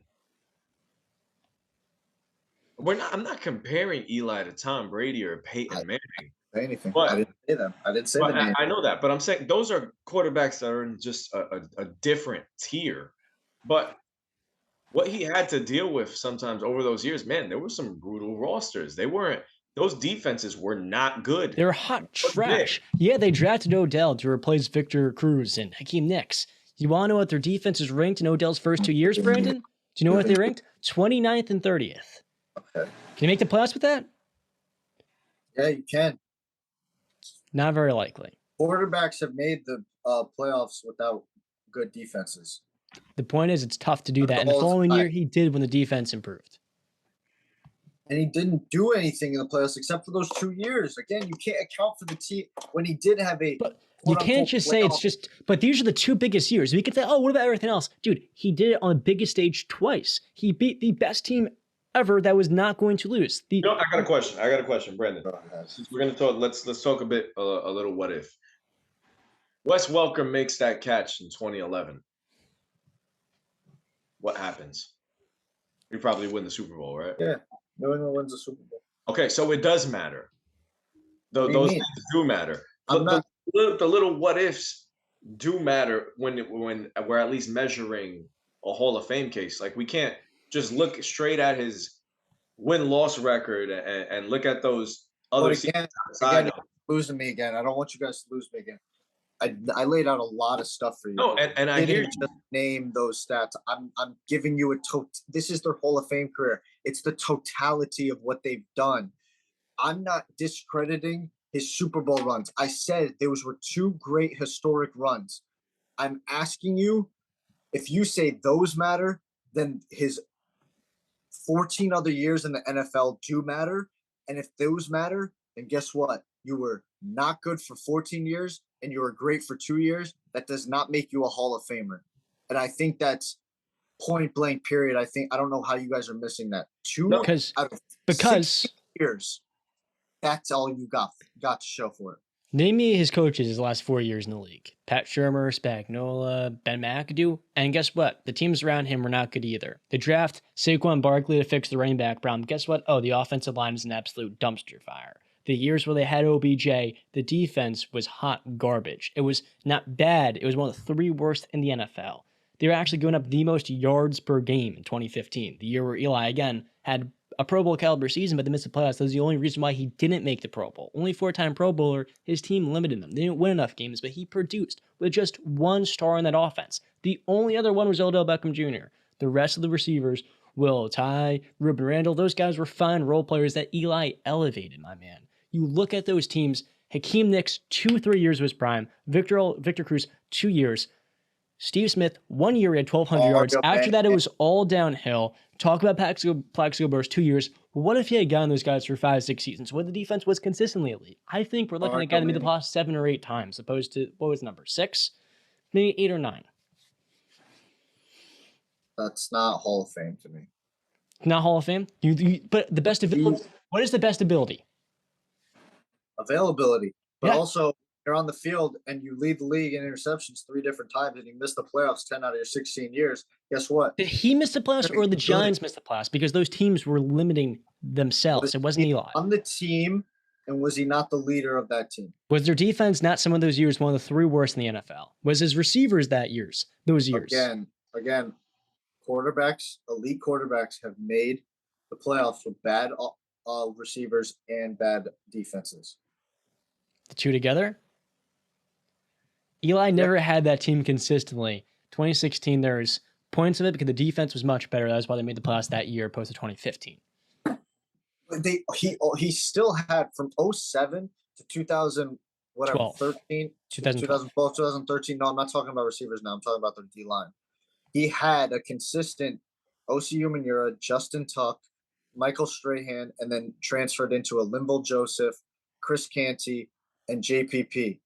Like, that was consistent. Yeah, and you see that? What happened with his talent? When his he made it those 2 years, and then what did he do those other years? Okay, like I said, consistent talent around him. He never had that. I think that's a major success that between 2007 and 2012, you win 2 Super Bowls. I think that's incredible. And then he doesn't do anything else. Okay, because the Giants didn't do anything else, my friend. His coach. That's my point. His performance come playoff time and even regular season was. No, it wasn't. It was top 10. No, except for those 2 years. No, it wasn't. I guess. Listen, I don't believe. I sit here and I'll stand by wins not entirely being a QB stat. Again, his record isn't indicative of his performance. Unfortunately. Yeah, but his performance is indicative of his performance because they're not very good. Look. Moments matter. He has all the moments. Longevity matters. Availability matters. He has all those things. Super Bowls matter more than anything else. And guess what? Only 4 other players have as many Super Bowl MVPs as him. So put some respect in the guy's name because guess what? His record will forever be 2-0 against your boy Tom Brady in the Super Bowl. Never. Warner's winning percentage was 0%. Now, I did make a mistake before. I said Eli's winning percentage was 75%, which is Ron math at 66%. 66% playoff winning percentage is pretty damn good, especially when he's 2-0 in the Super Bowl, played for one franchise, didn't have to cheat, had the humility, and most of all, was the Giants' best quarterback. He brought stability for over a decade. That is what the franchise desperately needed, and for all we know, he may be the Giants' best quarterback for the next 20 years. After he retired, look at what the team has been. Had they made the playoffs since he retired? I don't think so.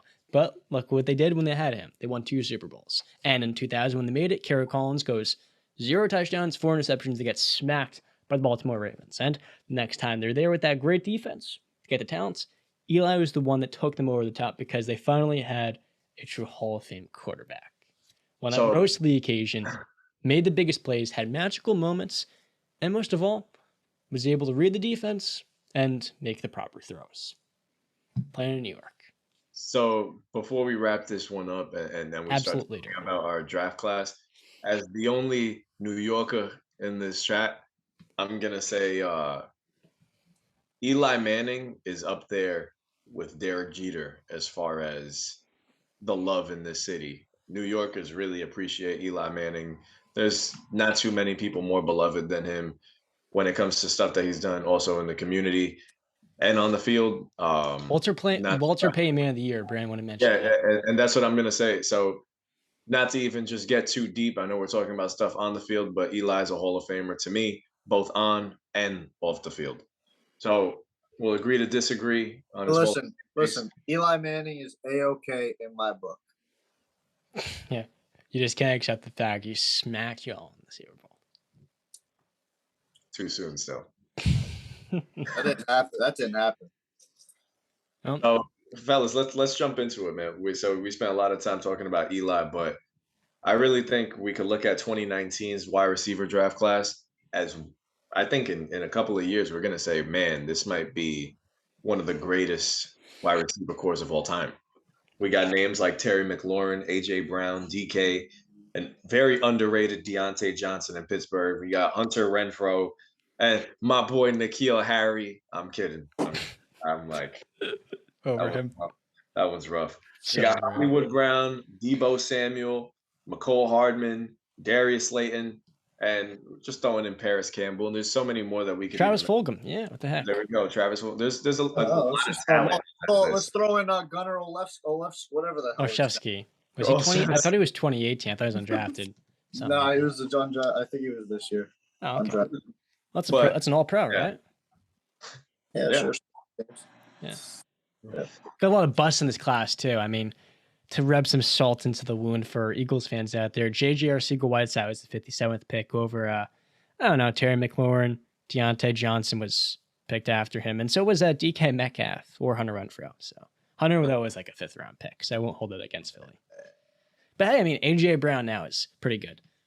Sorry to cut you off, Jess. No, it's all good. So, guys, I want you guys to break it down. Give me your, I don't care, top 3, top 5, top 7. I'm going to give you my top Look at this draft class. Top 10. I got A.J. Brown as the best receiver from this class. It's going to be a hot take that people could have the best production. I'll get to that guy in a moment. Terry McLaurin, number 2. Deebo Samuel, number 3. Deontay Johnson, number 4. DK Metcalf, number 5. I tussled with those two. I think it's tough. I priced in what Deontay can be in a ceiling compared to what DK has already shown. 6, I got Hunter Renfrow. 7, Hollywood Brown. 8, these just the NFL players. Darius Slayton. 9, McCole Hardman. And then 10, my guy, Travis Fulgham. That was fun. Fun little run he had. You know, like, what was it? Terry at number 2? I think just Deebo at number 3. I think he and San Francisco are the perfect fit. And if you throw him into a different offense, in most cases, he's not having, 600 yards he had last year. I don't think that can be replicated in most other places. I look at Terry and I say to myself, he hasn't had the quarterback consistently. I mean, look at all the quarterbacks he's had. Alex Smith, Taylor Heineke, Ryan Fitzpatrick for a game, Kyle Allen. It's been a constant rotating cycle. He's also a year and a half younger than Deebo. I think he's more durable. I think there's even more upside to tap into with Terry. And with A.J. Brown, it's, to me, a similar story. The production has consistently been there, but he's been a run-heavy offense. It hasn't been the focal point of A.J. Brown. You're talking about Ryan Tannehill before. He's solid, he's good, top 20, top 17th, 16th best quarterback in the game, maybe 14 on a good day. A.J. Brown had 1,000 yards almost in his first 3 seasons. And I think in terms of yards after the catch, the contested grabs, Yeah. A.J. Brown is just a different animal. I look at Debo and I say, yeah, he had the highest peak this last season, but I don't think the longevity with him is really going to be there. I worry about the injuries, and I don't know if he can necessarily sustain that. It's not because the contract stuff, him not signing little kid's autograph. I just think he and San Francisco are the perfect match. And I look at Deontay, he can do this stuff in other places, but sorry. I don't know. I think I mean, the injuries are a concern, obviously, especially with the workload he has. I don't agree with you that if just because he's in San Francisco, he's doing what he's doing. I think if any smart team, smart coach would see Debo has this talent that he can run the ball and catch the ball, like I think you would be a stupid head coach and should be fired immediately if you couldn't tell that when you're watching Debo Samuel play. This is Kyle Shanahan. Yeah, I understand. It's Kyle How many Shanahan. coaches can do what Kyle Shanahan can do with that running game? That's just a turnstile with the running backs. And you see with the receivers too, they may get thrown in the doghouse, but I mean, Debo's a perfect fit for them. I don't think he can do I understand that, but they would still use him similarly the way Kyle Shanahan, like they would run the ball with him. They'd throw the ball to him on screens. They'd use him as a regular receiver. Like they would, they do the freaking 100 motions in one play, and this guy goes here, whatever the hell, they would do it because we're starting to see like the coach in his division, Super Bowl champion coach Sean McVay. He would be able to use him easily. But that's that's not the debate. I just think Debo's the best receiver in this class because of what he can do on the ground and in the air. I love the production. And you mentioned quarterbacks with the other guys. I mean, Debo Samuel had Jimmy Garoppolo. I mean, that's not same level as Ryan Tannehill. Yeah, it's not doing well. But I'll just give you my rankings. Sure. I got Debo number 1, AJ number 2, AJ Brown number 2, DK Metcalf number 3, Terry McLaurin. Say it again. McLaurin number 4, Deontay Johnson number 5, Marquise Brown number 6, Hunter Renfrow number 8, and then Darius Slayton number I don't know what I said. Hunter Renfrow number 7, Darius Slayton number 8, and then I got these other 3. But N'Keal Harry's at the bottom of my list because he's. Do you have a gap? Do you have like Gunnar Olszewski in that one gap with that N'Keal Harry? I would take Gunnar Olszewski over N'Keal Harry. Justin, let's hear your list. No more N'Keal Harry talk. We're done talking about it. I'd like to mention somebody, another Patriots player who, although he wasn't drafted, but he's a part of the. He was an undrafted free agent for the New England Patriots. I'd like to highlight Jacoby Myers being on that list. I think he showed a lot over his last 2 seasons. Possession receiver, nowhere near as good as Hunter Renfrow, but definitely a reliable target. He's turned in. Who would have thought that coming out of that draft, once the Patriots filled out their roster, that Jacoby Myers would still be, he would be the guy over N'Keal Harry. Everybody thought N'Keal Harry was going to be our big number 1 guy. I did not. Same. No, nobody thought that this former college quarterback. No, I'm saying I did not believe N'Keal Harry was going to be anything special in the NFL. Did you? I expected a little something. I mean, more production than what we had. So I had more faith, Justin. I had more faith in Aaron Dobson when we drafted him than this guy. Okay. Oh, I'd just like to shout out Jacoby, but number 1, I'm with Brandon. I got Debo. I think he's the most dynamic receiver in the game. I love this conversation because I'm a big fantasy football geek. So when I look at players on this list, Debo Samuel is one of the number 1 guys I'm going for. Number 2, I'm going to go A.J. Brown. What he did with the Titans offense, whenever he is on the field, some of the catches he made this past season, unreal. This guy I can't believe that he's no longer on the Titans. Philadelphia, celebrate now, man. You guys got an absolute steal at wide receiver to pair with Jalen Hurts. Number 3, I love Scary Terry, man. I love Scary Terry. Unfortunately, his quarterback has never been anything to parade about. Honestly, I would have loved to see Ryan Fitzpatrick healthy with the Washington football team at the time, now the Commanders, because I feel like a gunslinger in the pocket with Terry McLaurin, I think he would have went easily for over 1,300 yards, maybe even more. That guy would have gotten so many looks. Number 4, I got DK, just got to give a little love to DK. I think he's one of the most explosive receivers in the game. I mean, he had some moments where he kind of like disappeared last season, but I think overall his talent level is just above so many. Number 5, I got your boy Deontay. I think Deontay is one of the most underrated wide receivers in football, easily. And hopefully, if Kenny Pickett or Mitchell Trubisky, whoever the hell his quarterback is, can feed them the ball, this guy should be. We might relook at this next season, and he might be number 3. He's gonna be better than DJ or DK. Sorry, So continue. that's what I'm saying. I want to jump in after you to say there's something. there's some wiggle room there, bro. So believe me, I got love for your boy. And number 6, Hunter Renfrow. Hunter Renfrow really just turned on the Jets this past season with Derek Carr and them. He deserved his payday. This guy is an incredible possession receiver. He runs routes. He will break anybody's ankles out there. Man, I wish he was a Patriot. I'm so jealous. He just feels like the perfect guy for a Patriot system, but we'll never see that, unfortunately. Josh McDaniels stole that forever. I like Hollywood Brown, number 7. He had a little issues with the drops, but overall, he's been Baltimore's number one receiver over the last couple of years. Number 8, I got McCole Hardman. And number 9, I love Darius Slayton. I just feel like he doesn't have the quarterback play to Well, really. Jacoby Myers. I didn't even know he was in this class. You'll have to put Jacoby with both those guys. Yeah, so and Jacoby Myers is right there too. Honestly, I might even just switch that and I'll put Jacoby 8. McCole 9, Darius Slayton 10. I don't think McCole, like, you're playing with Pat Mahomes in Andy Reid's system. You're playing with the best receiver in the NFL last year, and he wasn't a receiver number 2. He's the return guy. He can be very good at that. Great at that. But you're also playing with Travis Kelce. And if you can't fill the role of number 2 in that offense, how good are you exactly? That's my question. If you can't fill that void. Speaking of Deontay Johnson, he's not produced at the same level of DK. And in year 2, when DK had over 1,100 yards, it was because of drops with Deontay. He had almost 15 in that season. He would have had it over 1,000 the last 2 years if it weren't for them.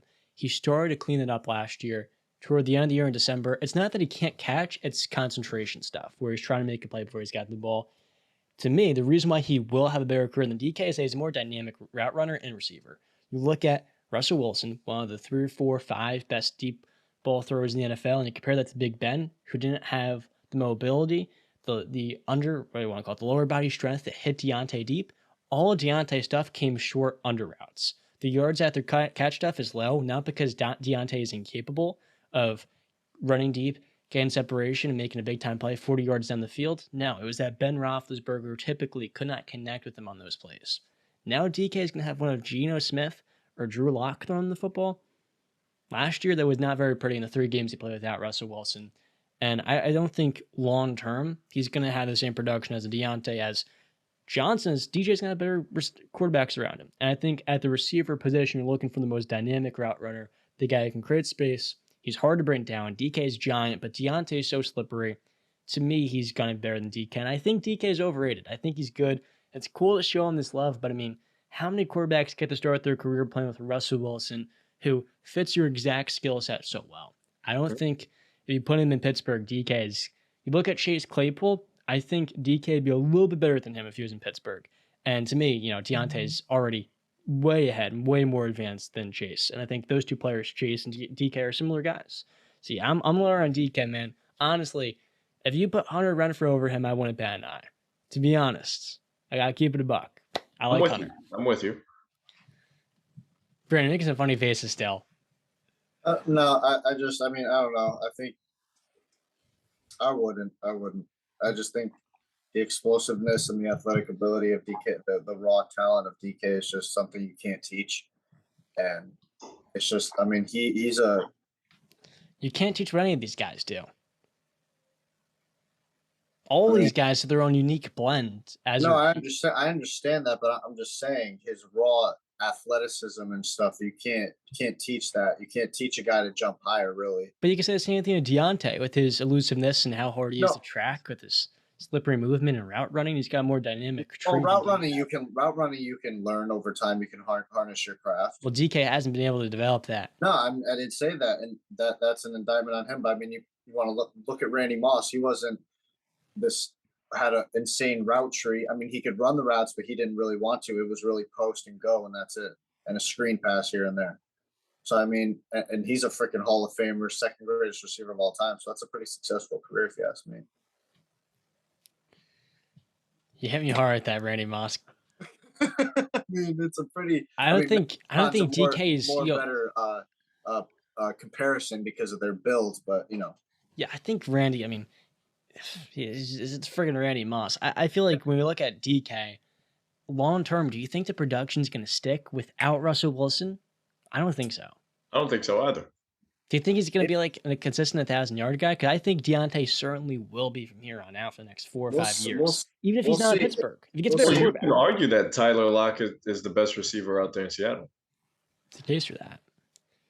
I mean, we'll see what he does without this quarterback. It's his first year without a quarterback, so he's going to have to, show that he doesn't need a quarterback to get the type of production, to really enter his name into that stratosphere. I look at guys like Andre. Go ahead. No, what were you saying? Same with Devontae Adams. I mean, now he's without Aaron Rodgers. I mean, Derek Carr's a pretty good quarterback, but let's see if the productivity falls off a little bit. They got that college connection too, so we'll see. Yeah, and I'm with you there. I look at Devontae Adams in some games when Aaron Rodgers is out. That guy is a ghost. He doesn't see anything. He doesn't see any targets, and when he does, they're all contested, and he's not able to make the plays. And that's not a knock on him. That's a knock on the quarterback. I mean, I don't know if DK has it in him to be anything like an Andre Johnson that was just absolutely eating. Regardless. I mean, he will. I will say he does kind of make it easier on the quarterbacks because, I mean, just throw it up. Very true, but still, I'm not. I got love for his raw talent, but I'm with you guys that his route tree, it's limited. Yeah. 1,300 yards in year 2 is still insane, but I just think in terms of fit, yeah, I mean, none of these guys are the guy at the level of Russell friggin'. I keep saying the word friggin'. It's Russ. I mean, he's top 6 quarterback consistently with this guy, and you compare that to everything Terry's had, Ryan Tannehill, Duck Hodges, Mason Rudolph, aging Ben. Derek Carr is the only one that comes close to that, and Lamar Jackson too, but he's a limited thrower of the football in those years of Marquise. So yeah, man. Debo, to me, is not the best receiver from this class. I think he can do the most, per se, but I don't think that can be replicated so easily in every scheme. I just think the scheme fit is a perfect match for San Francisco. That's his thing. I love Debo. I need him for fantasy football. I need him. I draft him, deep. If he goes to Carolina or Pittsburgh, I'm saying to myself, I don't know if that production's sticking, man. No, you're right. You're right. It all depends on scheme, but the good thing about Debo is that he can do so many things. I feel like maybe he actually can work around any scheme. I mean, I think so. I think he can run. He can pass. I feel like it can translate. I don't think he'll be used at the same amount that San Francisco uses him. I mean, that guy's on the field feels like 99% of the time. Yeah. But that's neither here nor there. Fellas, I think if I'm not mistaken, one of you guys have a trivia question for today? I got a trivia question. Let's hear it. Throwing it back a little bit. So, here we go.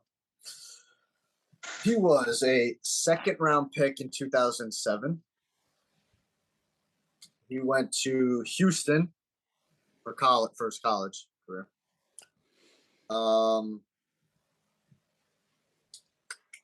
Give this away, but he was also traded a couple of years after he was drafted for a second-round pick and a player. I don't want to mention the player because it might give it away. He was drafted by a team in the NFC East. Quarterback, by the way, if I didn't mention that, sorry. He's a quarterback? Quarterback. Houston quarterback, 2007. Second-round pick. David Carr didn't go to Houston. That was the first name that came to mind. Played it for a team in the NFC East. Yeah. When he got drafted by a team in the NFC East. Played for 2 teams. 3 teams. Third one wasn't really.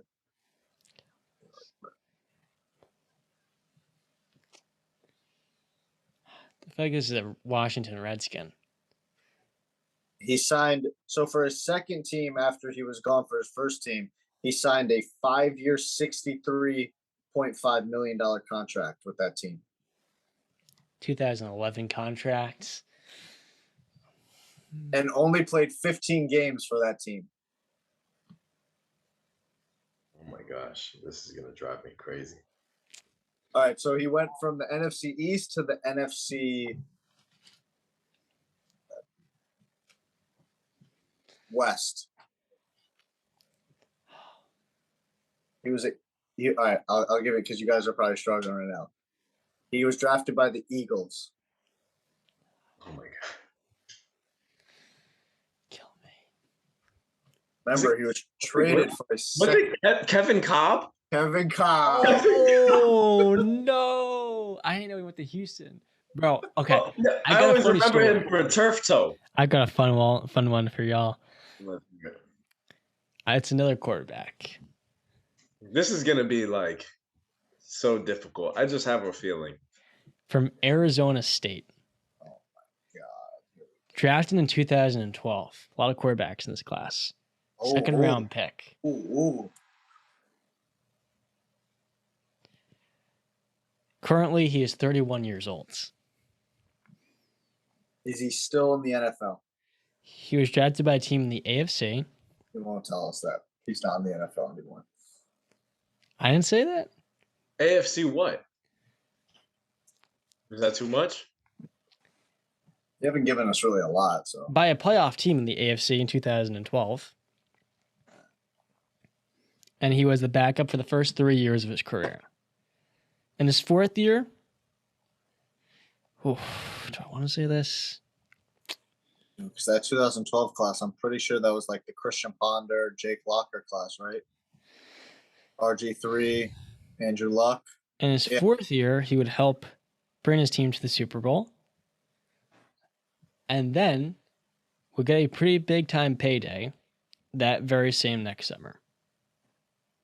It's not Russell Wilson because he was a third round pick. Yeah, Russ was a third round He didn't guy. play at Arizona State either. So in that class, there was Andrew Luck, RG3, and then I think it was Gabbert. That was 2011. I'll help you out. Okay, so those three were the year before Gabbert, Locker, and Ponder. It's not. He stands not at 6 Kaepernick. foot. He stands at 6'7". It's not Kaepernick. And after the Texans signed him, To the Super Bowl. Are you saying Brock Osweiler? it is indeed the rocket ship. He didn't lead that team. Yeah, when you said, I was like, He helped bring them. I said. Yes, sure. I didn't say right. lead. For like You didn't 2 say games. lead. I said help bring. Games.